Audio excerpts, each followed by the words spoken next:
And welcome back to Noon Edition.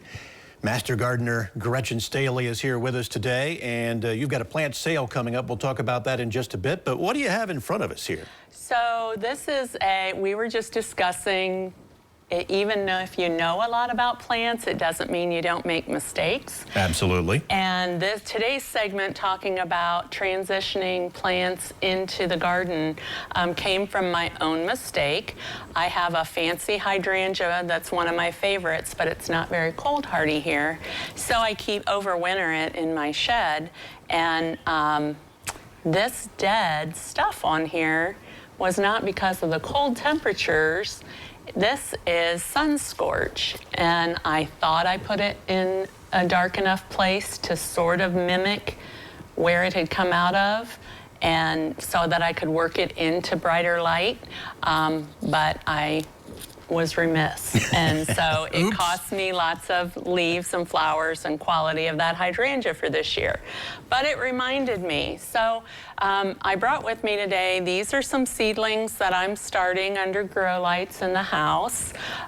These are some young transplants that were purchased at a couple different garden centers, and then I have a house plant on the end, and all of those I'm in the process to move outside, and I want to, using my cautionary tale, I want to be careful of how I do that.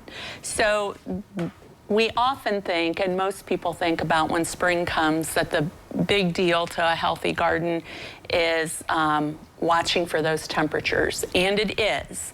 We're finally, Mother's Day weekend is always in our area frost-free date, generally, and that's about a 90% chance. Sometimes it has frosted after that.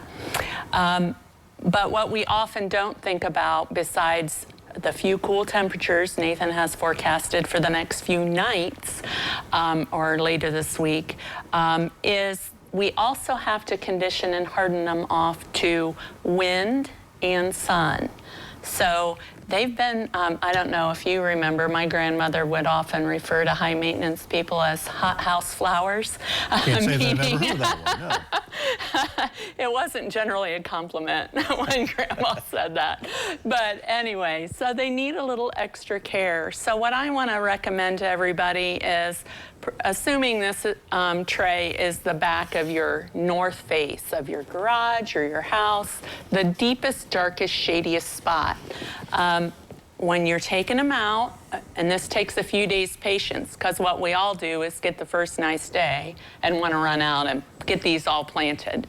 But what we prefer you do is the first day, put them right up against the building, and then the second day, move them out about a foot so they're getting a little bit more light and a little more wind exposure, and then keep pushing them out a little at a time, 3 or 4 days till you're into the full sun, and then pot them into your full sun gardens, and they'll be a lot happier. All right, I want to quickly get this in for you. You have a children's garden plant sale coming up Saturday, May 20th. That's going to run from 9 until 2. That's on the campus of the Allen County Museum on Market Street. So if you're looking, that's a good place to go. And Nathan is back with another look at your full forecast coming up.